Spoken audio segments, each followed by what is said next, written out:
So if I could have just the speakers up on the podium, if there are any questions, they can take some questions from the audience. If not, we'll move on, but have some questions for the speakers?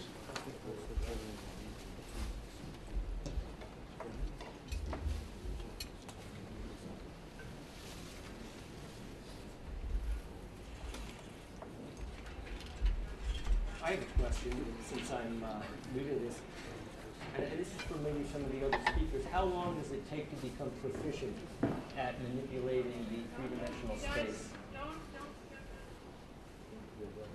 I'll start. One of the big problems that we had at Penn originally was that we thought the processing was going to be done by residents or physicians. I think that was naive on our part, because we had actually looked and seen, that in Europe this was done by physicians. And when we looked at the neuroradiology and the radiology department in general, radiology residents don't do any of their 3D post-processing, so why would neurosurgery residents in America be doing that? Was not realistic. And we got a technician from neuroradiology who does all the post-processing. So basically what happens now is a technician, the case gets sent to the technician, he gets told to do the post-processing, and then the neurosurgeon shows up in front of the machine. It's all set up for him, like you saw this evening. He does the manipulation on a setup case. If there are issues of segmentation, he goes through the segmentation issues with the technician, and then they look at it together. And that's how we've done it. Dr. Grady, some of the combined cases he's done with ENT, that's what he's done, and that's what we found has been a valuable way of working. You really need a technician to do the processing for you. Do you have a part-time technician or a full-time technician? Or Neuroradiology brought the technician who does all the envitria, the vital images, the envitria, all the stuff that you've been using for your other aneurysm, and he just adapted to this system as well. And he actually thinks the system is fantastic in terms of CTA processing of aneurysms. And I was trying to get Eric Zager excited about this the other day. He thinks it's actually much better than the vital images or the envitria system that he's using at the moment in terms of speed of processing, how quickly he can process and the accuracy of that stuff. I'll let some of the other guys answer, because they have made different opinions. We've been a bit lucky in Singapore because of the close proximity with volume interactions. We actually get send images down to them, and they process the data for us. With regards to just learning how to manipulate the images and getting all that little bits sorted out, I think it doesn't take very long to learn. We normally go through that with our new residents and fellows, and it takes about an hour. And how proficient they are at the end of the day is going to be how much time they spend on the Dextroscope. The large majority of them are fairly fascinated by the technology and what they can glean and learn from it. So a lot of them are very proficient at the end of the day. So it doesn't take very long for them to learn. It just takes about an afternoon tops. Within an hour, you learn the basic bits of it, and you learn as you go by. So that's our experience. At our institution, my residents, my house staff, is trained in performing and processing all of the CTAs. As a result, they've become quite facile with delineating anatomy, looking at source images, spotting pathology. And I'm discussing specifically now aneurysms and subarachnoid hemorrhage.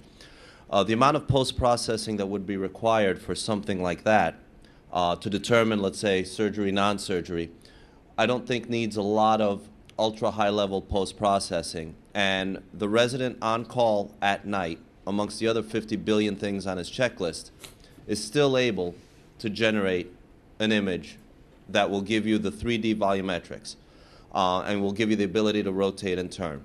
Once you start finessing it, segmenting the aneurysm clip and so forth and so on, that's something that, number one, is not an emergency and therefore does not need to be done in the middle of the night by the call resident.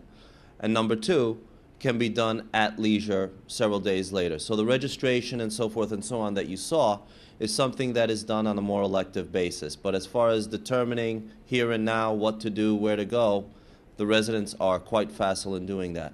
We have two residents that have taken a love to this and have been spending their off time working on this as well. With regards to learning, they're much younger than I am.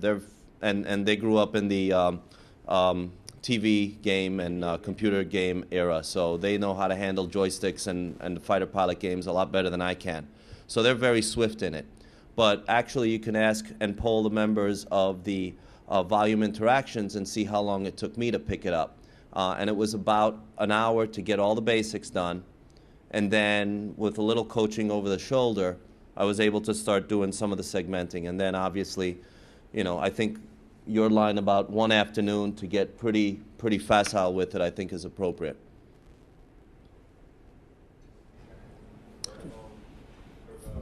For the purpose of just the microphone and recording, the question was simply, what are the limitations to this technology, and what do we see for it in the future? Quick answer to it. The limitations are, I believe, in my opinion, the lack of haptics. We are a tactile specialty, as well as a visual specialty. This is one major step closer to bringing what you see and what you feel together. And as far as the future of where this goes, I think that I'll let the experts talk about that and the professionals in the business, but I think that it is very easy to start bringing up future techniques of keeping to vascular, designing your aneurysm clips, designing and sort of creating a real retraction type system, as opposed to what you saw here, which is quite pretty, but may not really reflect reality. And I think as more and more the experience comes out of this first or second, third generation products, as you know from all the previous products, what you're going to get is you're going to get quantum leap growth in the first 5 or 6 generations of a technology, and then it'll start to plateau. And it'll be more bells and whistles as opposed to quantum leaps in technological advance. And I think that's what you're going to see. The next edition of this is going to add a lot more features that are going to make it even more real, ultimately getting to the haptics. That's my opinion. Anyone else? I think that, well, the guys from the company will probably scream at me if I talk too loud, but I think some of the future of this has to do with the interface of better imaging with this system, finer resolution MRI, tensor imaging, bringing tractology into this imaging, and a sort of a merger of increase in technology in both sides. I think that's where you're going to see this going.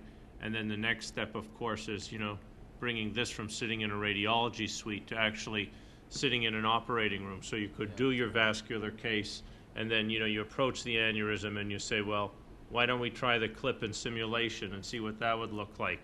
You go back and you take a look at this simulation, do the simulation, then go back to the real situation, look at it again, and then be able to go back and forth between your simulator and reality into the operating room. I think this type of instrument belongs in an operating room. It doesn't belong in the radiology department. Marry it to the microscope. Absolutely. Well, me talking about limitations. Well, no, of course there are a lot of limitations. Well, for me, just a couple of words about haptics. We've done some experiments with haptics, and theoretically it sounds good to have the haptics there and to move the tissue. With the current available haptics devices, I'm not saying that this is not an avenue. In a couple of years from now, probably many years from now, the haptic devices will be better. But currently what you find when you use the haptics devices and you try to adjust them somehow to do something, you spend $100,000 for a haptics device and you try to set it somewhere to a retraction mode, a vessel or a piece of brain, and the result will be every neurosurgeon will be telling you this is not how it feels. So you end up with an incredible effort, and at the end of the day, it's still not what you expect. And then the answer is, well, if what we felt is like instead of giving me a wrong feeling, I might as well rather have no feeling at all and just a complete freedom to move the thing. from any angle, because of course also a haptic device restricts you tremendously in moving, because it has certain degrees of freedom. So that's one thing. But for me, the main limitation is the amount of detail visualization. I would like to see the perforators. I would like to see all the cranial nerves. For a petrogliidal meningioma, like Ivan's case, of course I would like to see all the cranial nerves sitting there, and the meningioma, and all the vessels going into the brainstem. The limitation there is not only our segmentation tools, is, as I said before, is simply the quality of imaging. If in a couple of years we will have the imaging available that give us all the cranial nerves and give us the small perforators, we will keep the pace and we will visualize them. That's for sure. But the source has to be there.